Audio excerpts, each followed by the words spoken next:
Welcome to the NCDWI Guy podcast, where defenders of the Constitution assemble to prepare for courtroom battle and firm owners gather to develop marketing strategies that will revolutionize the practice of criminal defense. Here's your host, the NCDWI Guy, Jake Minnick. Hello, fellow freedom fighters, and welcome to episode 120 of the NCDWI Guy podcast.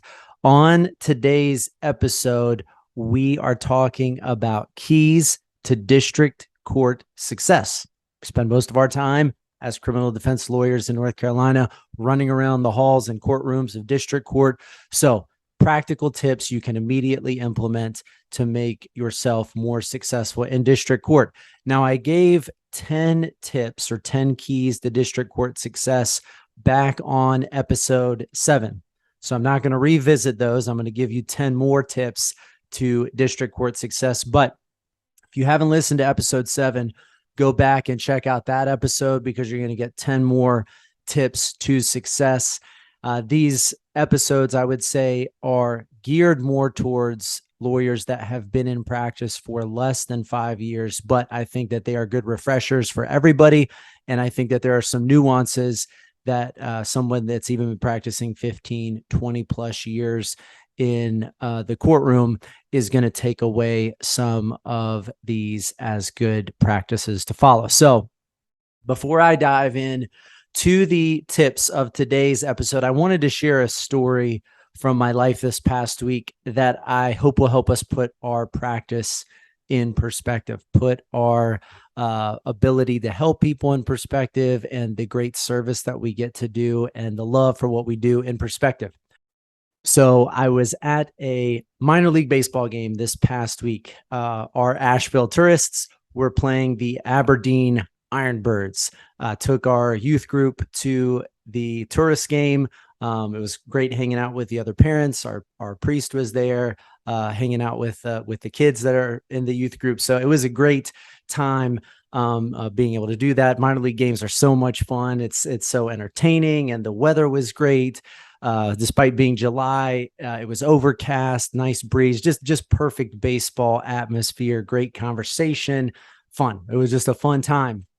But there was something that happened during this game that was truly kind of magical and reminded me and inspired me to share how special and lucky we are to do what we get to do. So game was kind of back and forth, a lot of errors committed. There was runs scored, throughout the game, and a lot of hits, people getting on base again because of bad plays, some good base running and stolen bases. So entertaining game. But in the top of the ninth, the tourists were leading 6-5, and the Ironbirds tied it up 6-6.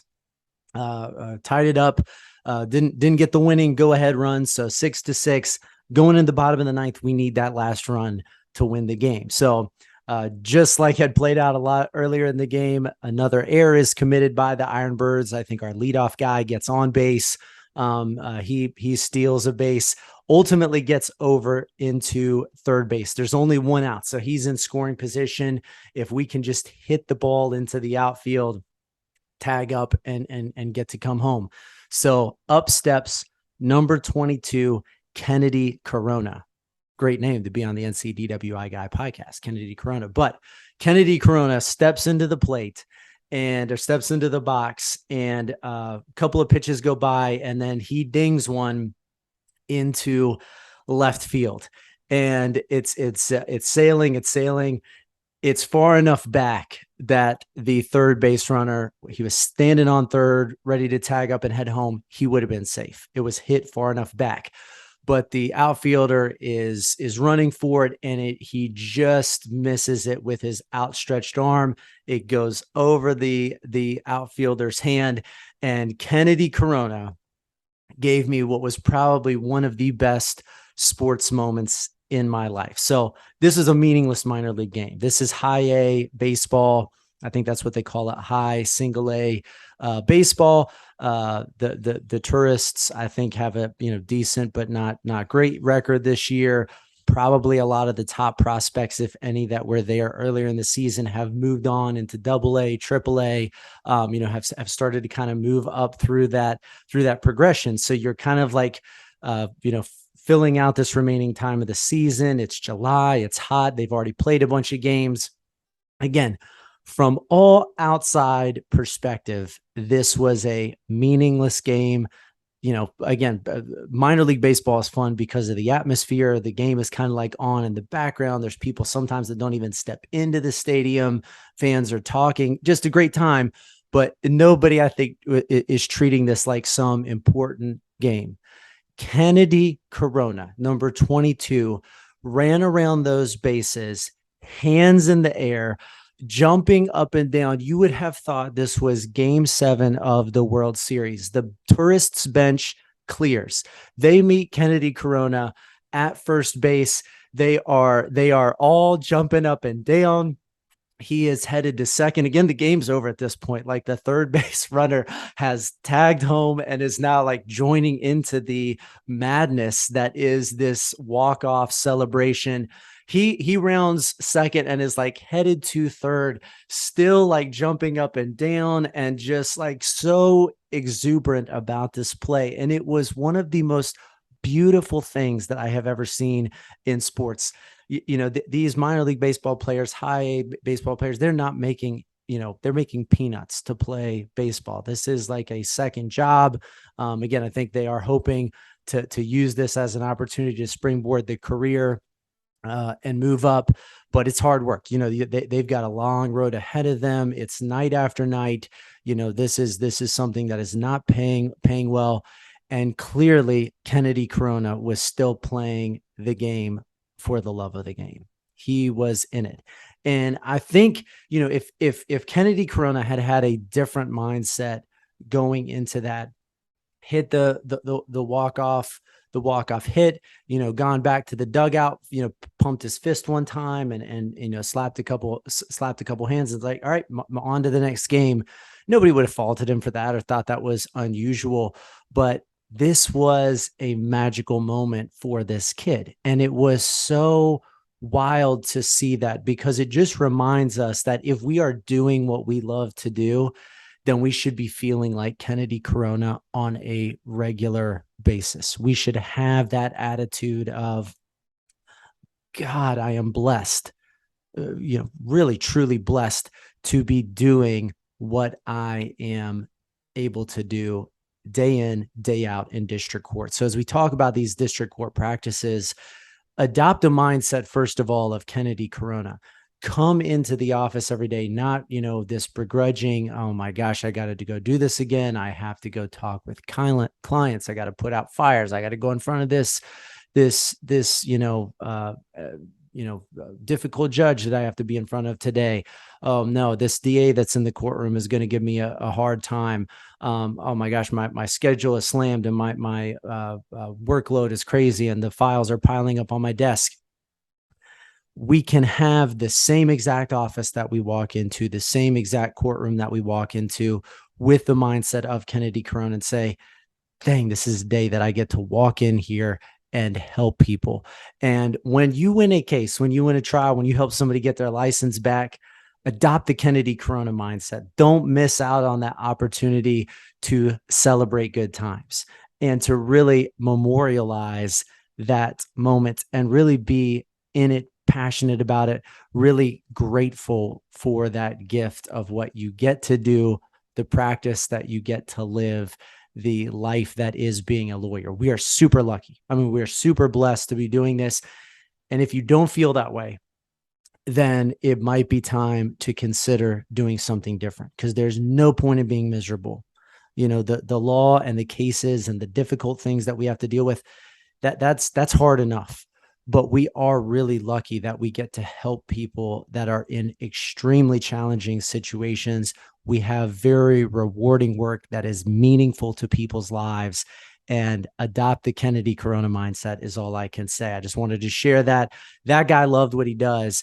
And, it made me think, how lucky I am to be doing what it is that I am doing and practicing law in the district courts of North Carolina. So that's the setup. Again, go listen to episode 7 for the first 10 tips that I gave. So here we go. Tip number 1. This is about dress. So one of the tips that I gave in the first 10 tips episode, back on episode 7, was dress to the nines for court. Dress up for court. It's one of the few things that you can control. There's no point losing on that front. I have these pair of shoes, kind of high quality Cole Haan shoes that I think that I've probably gotten 500 plus compliments about from random people at the courthouse, other attorneys, people that I would pass by in the gallery, people out in the hall. And it's like, why not, win where you can win? Why not have something that you can capitalize on without really any effort required? Dress up, dress nice, be styling when you walk into the courtroom, because it's an easy way to win. And it's a place where if you lose on that, it's silliness. It's silliness to lose on that. But along the same lines, encourage your clients to dress up for court. Encourage your clients to look nice. I cannot tell you how many times a judge has commented on my client, and I've seen this with other attorneys' clients as well, but has commented on my client's dress in a way that is very praising. Thank you for dressing up for court. I appreciate that. I've seen this given as a mitigating factor multiple times in sentencing by one of our judges here in Buncombe County. And I think it's an absolutely worthwhile mitigating factor, because it sends a message to everybody else in the courtroom that court is important. And it provides the opportunity for the judge to point out to everybody else in the courtroom, this is how you're supposed to walk into court. So I've seen this from multiple judges where they have basically praised my client for coming into court appropriate. I had one client that was wearing this, suit that he looked like he was going to be like the groom or the best man at a wedding. He had like this vest. He had the pocket square. I mean, he was looking high class.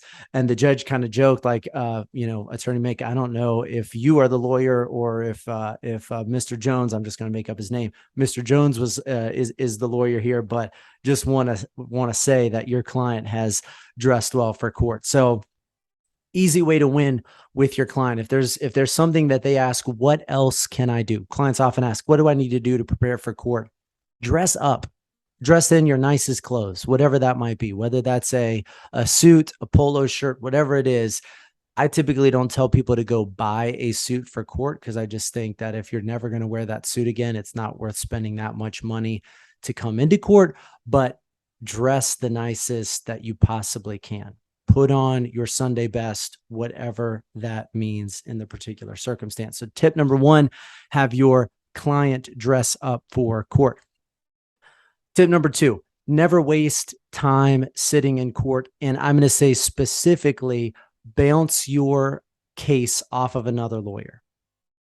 Ask another lawyer for their opinion. So when you're sitting in the courtroom, you've got downtime, you are sitting there waiting for your case to be called, whether it is sentencing, whether it is a case that might be for trial at some future setting, whether it is getting ready to get tried.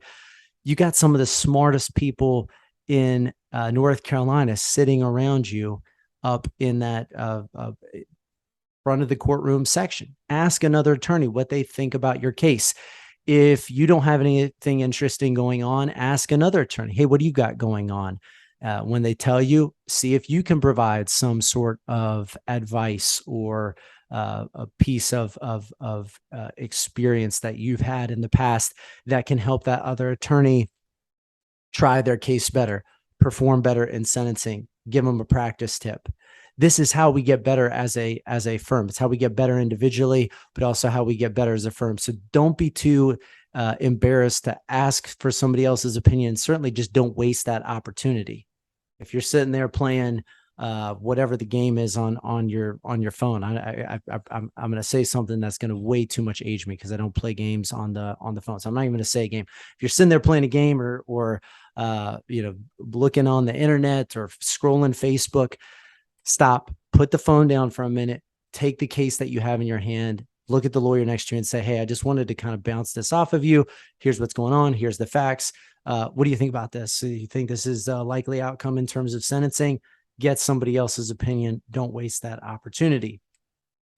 Number 3, arrive at calendar call if possible.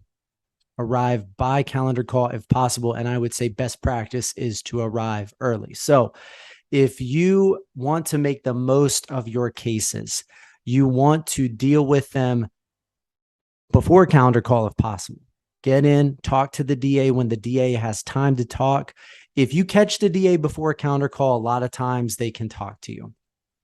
If you catch them, after calendar call has started, you may not be able to talk to them for an hour plus. Every county is different in terms of how they call cases and when you're able to talk to the DA that's in the courtroom, or if they have a back room that's for lawyers, whatever it might be.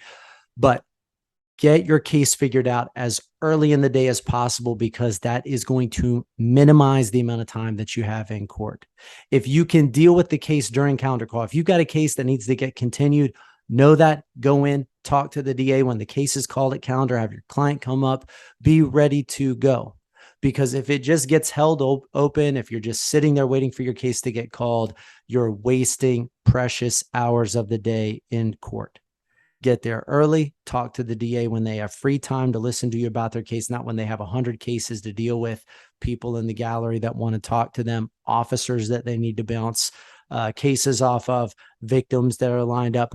Don't wait until there's no time to talk to the DA. And sometimes the best thing to do is and we talked about this on the podcast, is really to reach out to the DA off the calendar completely, because you can catch them then at a point when they actually have time to think through your case. But if you're talking to the DA the first time on the actual court date, get there as early as possible to do that. This sends a message to your client as well. Your client expects you to be in the courtroom at calendar call. That's an expectation. If you're not in the courtroom at calendar call, when it first starts to get called, not when their name is called, when it first starts to get called, then you are late in the mind of your client. Now, we can't be everywhere all at once. Sometimes we have things at the office that we need to deal with, or multiple counties, so we can't be in multiple courtrooms at once. But what we need to do, if we're not going to be in the courtroom at the beginning of calendar call, is let our client know that. Give them a heads up with as much advance notice as possible. Hey, I'm not going to be in the courtroom when they start the calendar call on Monday morning.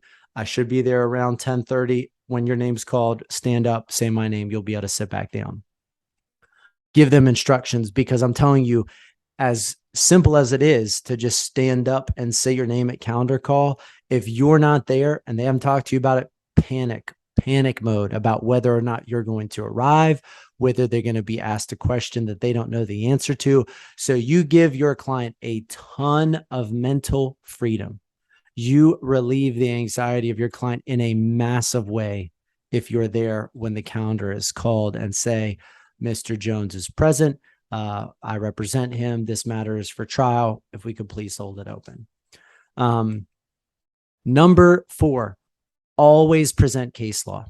I have emphasized this over and over at various points on the podcast, but I think this is a real key to district court success.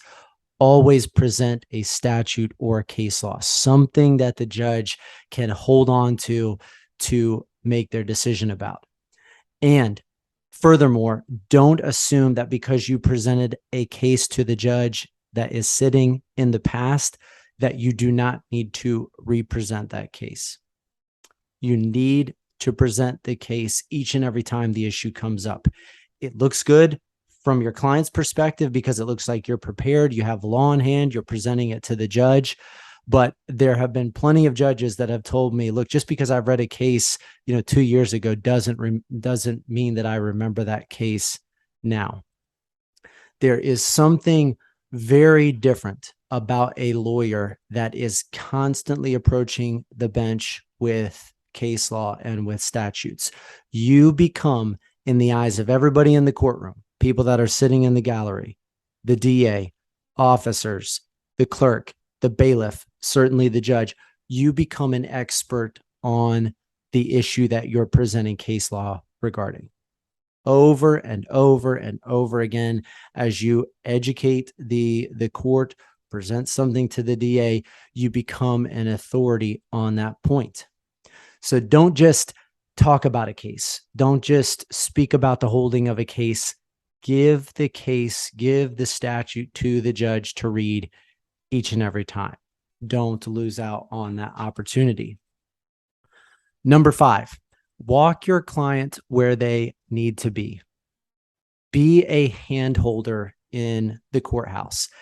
After the case is over, if your client is sentenced on a DWI, they're getting the judgment prepared, the bill of cost. You tell them, hey, you can wait outside the courtroom for me. Go outside. Don't just hand them the documentation. Walk them to the cashier's office.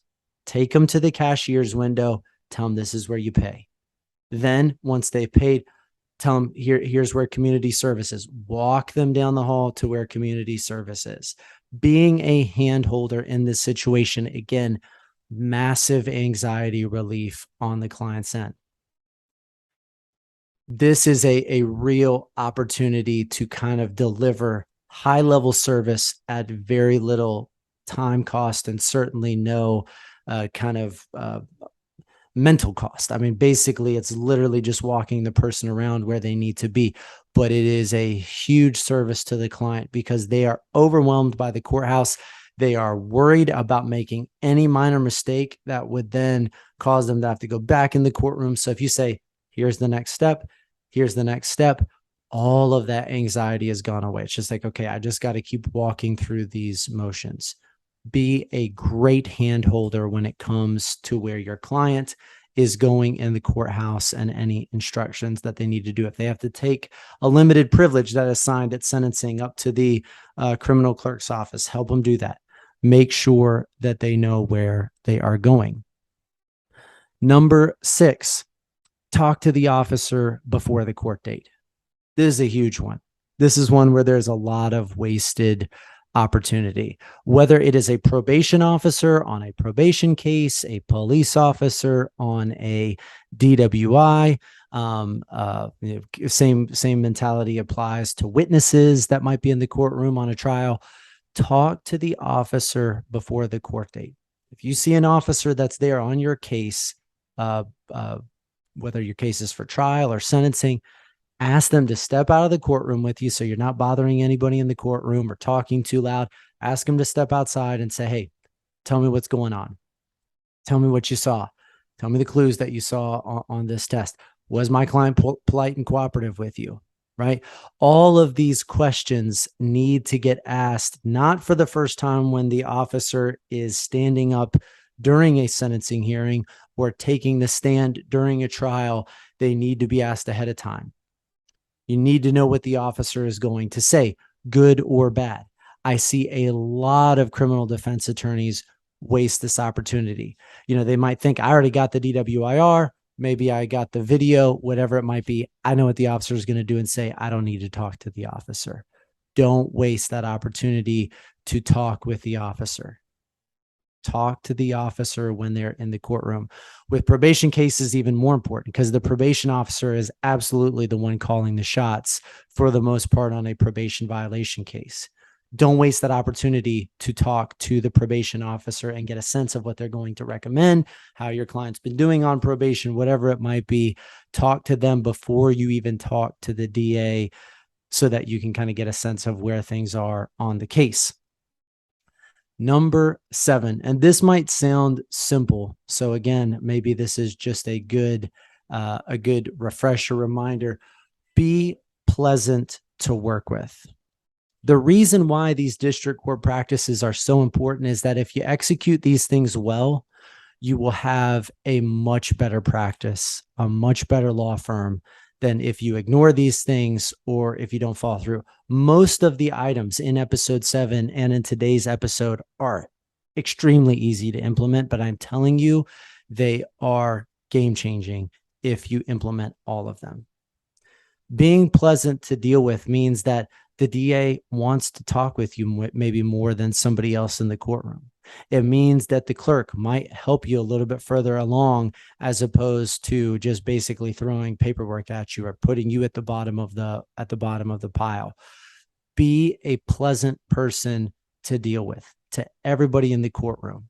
The police officer that's there on your case, the bailiff, the clerk, everybody. Be pleasant to deal with, because it will make a huge difference in how helpful other people are going to be to you and how quickly your cases are going to get called and resolved. Don't waste that. You ignore that point and you might as well blow up part of your practice. Like, it is a massively important point. And so spend some time thinking about how pleasant you are in the courtroom and a simple way that you could improve your dealing with other people, other court personnel. Number 8, avoid the courtroom when you can. This sounds like a silly one. Avoid the courtroom when you can. District court, a lot of times can be a time suck. It can be a waste of your client's time. So a good example of this, I think a lot of us just wait. We're busy. We got stuff going on. A lot of us just wait until the day of a client's case to get it continued. I recently had a case in a remote county. It's gone on for a long time, over 2 years. It's a long case. There's a blood draw. My client had to go through a competency evaluation. It's been set for trial. It's been set for plea. It has been a mess of a case. My client is receiving mental health treatment currently and has got a disability hearing that kind of conflicted with the court date. So one way to deal with all that is just to show up with my client, who lives about 2.5, 3 hours away. Show up with my client the day of court, and likely a continuance would have been granted. It would have meant about an hour of driving time for me, plus an hour or two in the courtroom. Instead, texted the DA and said, "Hey, here's the circumstances. Do you mind if my client's excused? Can we get a new court date?" DA writes back, "Sure, just make sure it's okay with the judge." Send an email to the judge with the DA copied on it. "Judge, here's the circumstances. Would you be okay with us excusing my client and setting the case next month for plea and last?" Any issues with that? None. Next day or 2 days later, case is on for hearing. My client's been excused, didn't have to come to court. Case gets set out for a month for plea. I didn't have to go to court. Saved 3 to 4 hours of my time. Saved about 6 hours of my client's time. His dad was going to have to drive him in. He's had to drive him in several times in the past. Saved multiple hours of his dad's time, of his time. Crazy. I mean, how much we saved the court's time of having to deal with this on the day of court. And all it took was just a few simple little questions. So if you don't know how to get your client excused, then maybe not every county is going to act like this. Most of the counties in the western part of the state are pretty good about kind of proactively trying to deal with cases, as opposed to waiting until it's 10:30 on the court date to figure out what's going to happen with it. They'd rather just know, if this case is not going to get done, let's move it. Let's do something else with it. Let's get it kind of worked out. But if you don't have the contact information for the DAs in your county to where you can text them, or you don't know how the process is going to work, if you need to get a client excused ahead of the court date, whether that's having to go in person or send an email, make a phone call to the judge, figure that out. Talk to the DA in your courtroom and say, "Hey, would you mind on this case coming up? Could we move this case out?" If you got their cell phone, maybe text them, "Hey, I know you're in court right now, but I've got this client coming up on Thursday." Figure out the process of dealing with cases prior to the court date. You will save yourself mass amount of time. The difference between spending 3 to 4 hours of my time and gas prices the way they are right now, going back and forth out to this remote county, it's just crazy not to take 15 to 20 minutes to deal with this from the comfort of my office. Don't waste that. Don't wait until the court date. Avoid wasting time in court when you can. Avoid wasting the court's time, avoid wasting your client's time, and certainly avoid wasting your own time. Number 9, talk to your client for a few minutes in the courtroom. Talk to your client for a few minutes in the courtroom if they're in the courtroom. Many of my clients, I don't even meet at the office. We have a phone call. Sometimes I've done Zoom consults in the past, but we'll do a phone call. The first time I might meet them is in the courtroom. And so they're sitting in the courtroom. I say, hey, my name is Jake. Just wanted to let you know, here's what we're going to do today. Whether you're introducing yourself or just saying, hey, I just wanted to let you know, here's the game plan. A lot of attorneys, and this is including me, so this is a more do what I say, not as I do moment, although I do try to do this as much as possible. Your client, their family can oftentimes be sitting in the courtroom for 60 minutes, for an hour. And so what do? You go up to the front of the courtroom with all the other attorneys and you guys are talking back and forth, or you're just sitting up there. Your client is sitting in the back with family members. Take your client for 5 minutes outside of the courtroom and talk to them. Hey, what's going on? Tell me where you're working. How's life going? What's been working for you in terms of the treatment classes that you're going through? Take a few minutes to connect with them on a personal level. This might be the only time you get to have in-person, face-to-face interaction. Don't just leave them sitting in the back of the courtroom like somebody that's in timeout that you don't want to talk to until your case gets called. 90% of clients in the courtroom feel totally disconnected from their lawyers. They're physically disconnected. There's not a lot of discussion before the court date. Don't waste that time. Maybe go sit with them in the gallery during one of the breaks. Talk to them for a few minutes. Again, this isn't to try to get information about the case. Just be a human being with clients. Don't waste that time. Again, I talk all the time about not wasting time in district court. One way to not waste time in court is by building a personal connection with each and every client that you represent in person, in real time. You could be, again, sitting up in the front of the room, checking dumb emails, scrolling Facebook, and instead you've got this client that you have the ability to make a very deep and meaningful connection. Don't waste that opportunity. Don't let that opportunity pass you by. So that's number 9. Finally, number 10. And this is going to correlate to my last number 10 point in the original Keys to District Court Success, episode 7. This was the last point there. The last point there was know your judges. That was the last point in episode 7. So this is going to be a little bit of a different angle on the same thing, but here it is. Never do anything in front of an unfamiliar judge without checking with the judge first. If you have a judge that you're in front of for the first time, visiting judge, new judge on the bench, somebody filling in for a judge that is in a different county because of a conflict, whatever it might be. If you're in front of a judge you've never practiced in front of before, don't just do anything in front of that judge. Maybe the jurisdiction that they're from, they do things a little bit differently. Maybe a judge that is retired doesn't practice criminal law, or isn't called in for criminal law a lot of the time when they're filling in. Don't assume that it's just going to be another day at the office. And I mean another day at the courtroom, really. Go in front of the judge, talk to him, say, here's what we're planning to do. Just wanted to double check. Obviously, ask the DA to approach with you. Ask the DA ahead of time, but don't make the mistake of just winging it in front of a judge that you've never done anything in front of before. Huge mistake, a mistake that I made many times, numerous times early in practice before the lesson finally kicked home. You don't want unexpected things to happen in the courtroom. Your client does not want unexpected things to happen in the courtroom. So if you don't know what to expect, clear it first.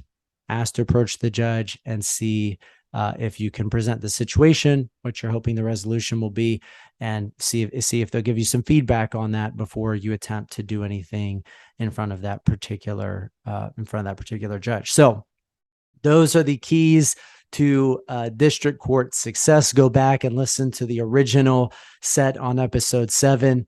And as I said at the beginning of the episode, be grateful for what we get to do. We are truly blessed to be advocates, criminal defense lawyers, defending people's rights, defending the Constitution day in and day out. So go get after it. Feeling blessed. Love what you do.